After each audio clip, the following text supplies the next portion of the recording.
Hello, welcome back to my channel.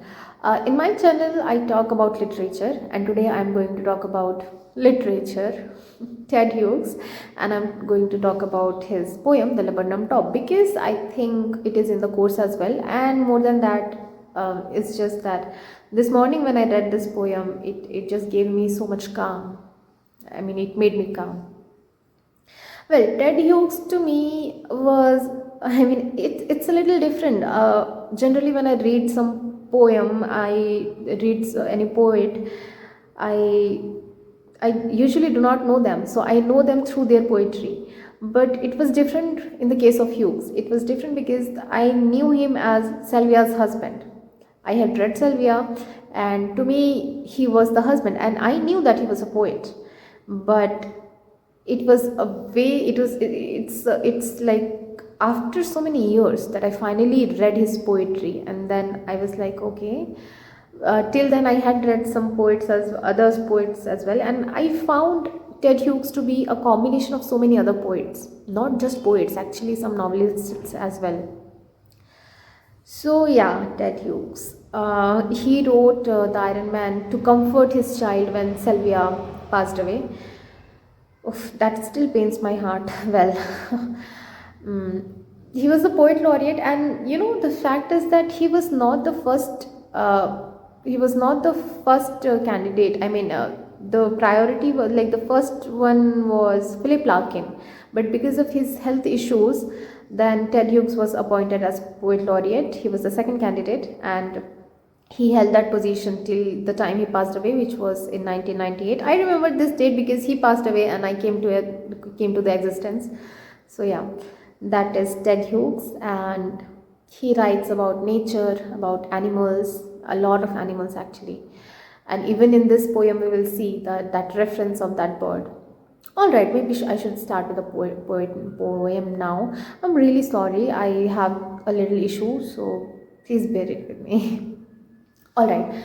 So I cannot read the poem line by line because it is not in the public domain, and I'm really sorry I do not have that copyright. And I will try my best to explain. Well, it is available in the internet, so please go through it. I'll start my interpretation, okay? But before that, I will explain the literal meaning. That is the words that are written, in the poem and what meaning it is giving. And after that, I will present my interpretation of the poem. So. The first image is an afternoon, the fall afternoon, a very quiet one, very less movements, and a tree, a laburnum tree, which has lost all the fruits, all the flowers, and now the leaves are also becoming yellow and the leaves are falling down one by one. So, a quiet afternoon, and even a more quiet tree, a tree which is so quiet that you can say that it is in the process of dying, or maybe a silence before the death, some sort of quietness like that. And then a goldfinch is coming, and it is sitting in that tip of that branch. Now the goldfinch is compared with a lizard here. It is a simile actually, the yeah, as a lizard, so yeah, it is a simile. And now the quality of lizards are that they will be like sticking to your wall for a long time, and then suddenly out of nowhere they will jump to consume their prey. So that abrupt energy to to put that to put that to bring that up, that suddenness, that startleness in that energy, it is compared with the lizard. So we all know how the birds are. They are like they're like little balls of energy, and they are just hopping here to there and just flapping their wings and chirping, and they are just a ball of energy which is like moving.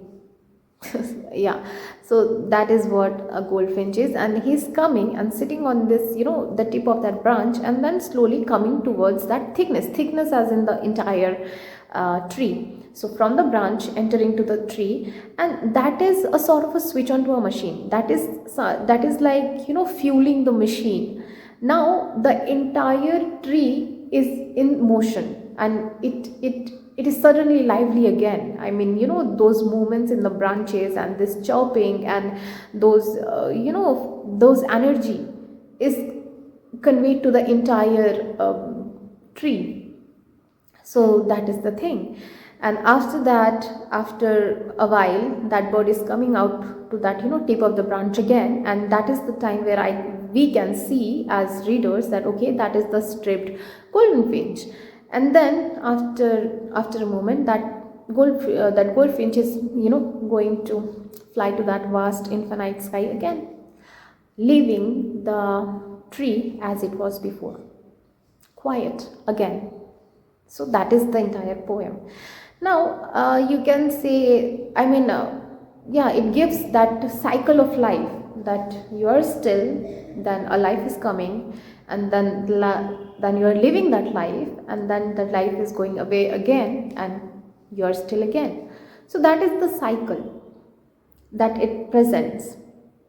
Now I will give my interpretation of this poem. So when I say stillness, see, there is a personification as we can clearly see in the poem, but when but my interpretation is going to be like how do I say it, like a theorem, a solution, a theorem again. So I will give examples to make you understand. Okay, so I will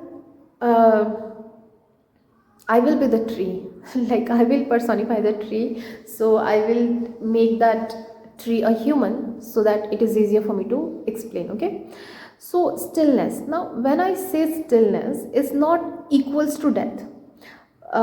In my works I often quote this phrase that repetition is kind of a stillness, and when you are doing something over and over and over again, you are just becoming still, and you are not conscious of any action, that sort of stillness.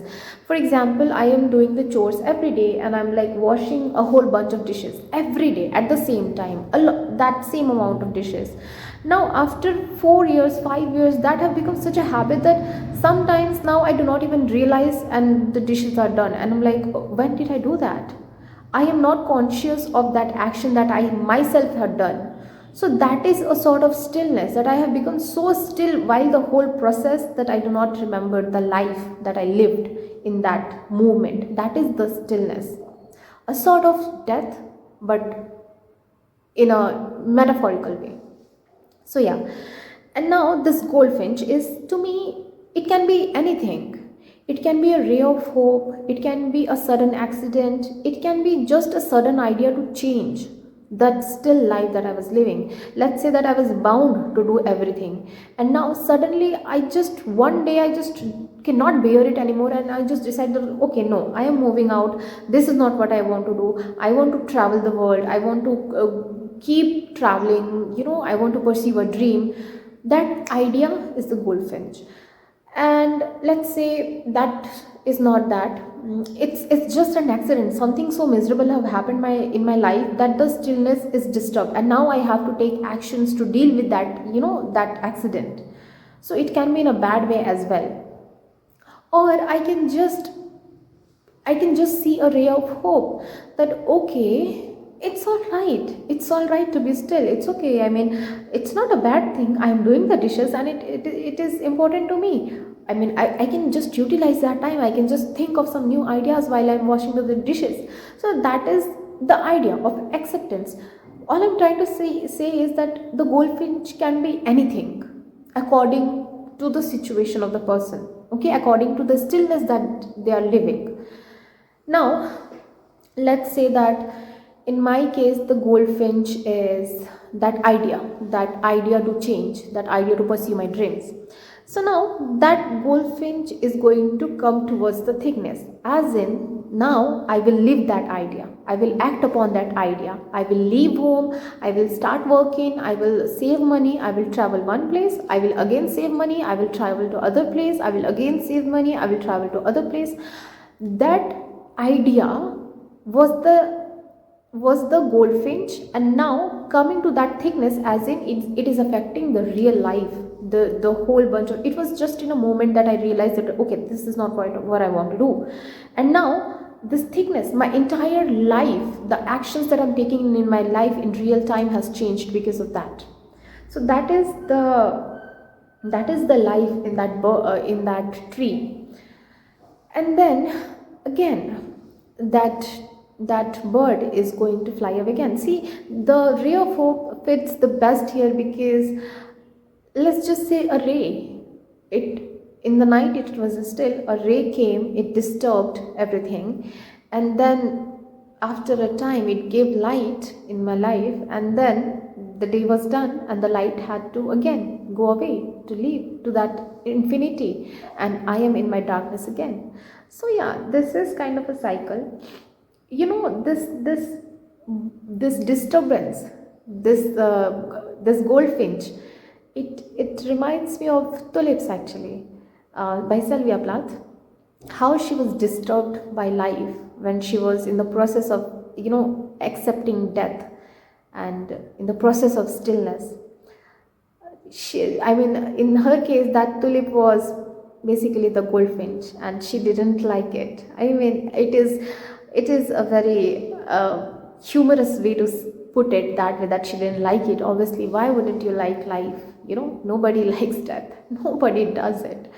Even if I can give the whole argument. Okay, where am I going? I'm really sorry. This is a very bad habit of mine, to divert to some other road, which is definitely not. Maybe some other day. Okay. All right. What I was saying. That now that the everything had happened, now the time has come for the goldfinch to fly away, for that excitement to go away, for that misfortunity to go away, and now the stillness is going to come again to me, because that is how life works. You cannot be excited. I am excited to travel because I have never traveled before, but if I travel to 20 places, that is going to become my habit. Now I'm going to be habitual of that thing, and yeah, that's what I want. Like a misery, the bad accident had happened, it had disturbed my stillness, my comfortable life, and now yeah, it was hard for me to deal in real life, but after a long time, even that misfortunate is going to fade away, and I'm going to be in that stillness again, in my regular life again, where I'm just repeating the same things. I'm becoming still again. So yeah, that is going to happen. Now, the last line actually, it is so fascinating to me, because there are so many different ways to take it, that going of that flying away of that goldfinch, it can be bad, it can be good. If it was a misfortune and it was gone, then I'd probably be happy. But it is not about that. It is not about going flying back of goldfinch. It is about the quietness of the tree again.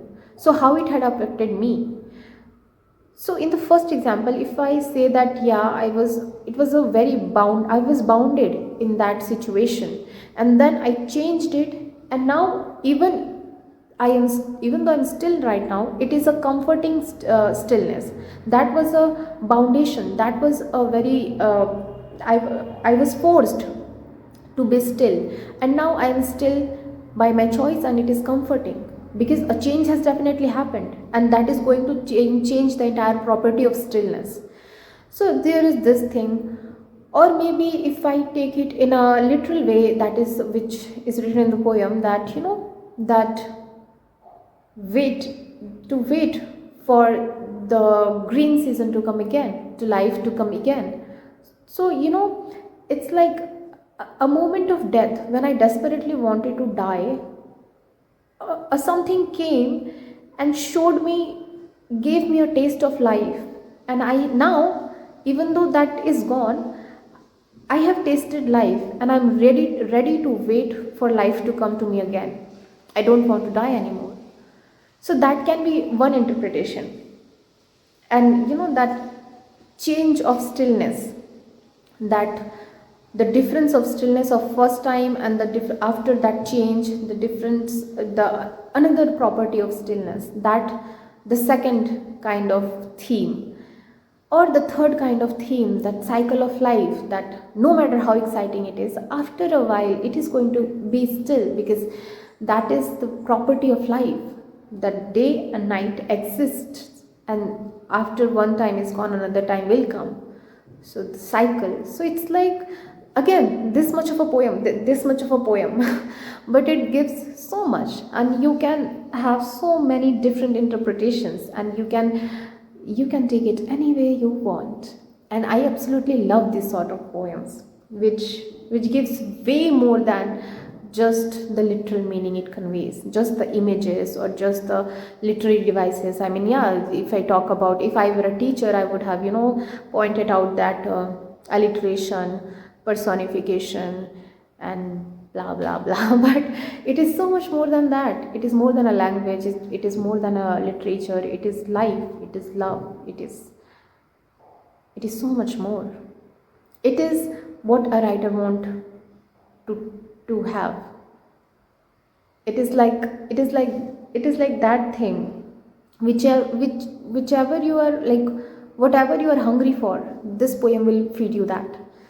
That is why it is so amazing, and that is why this poem gave me so much calm this morning.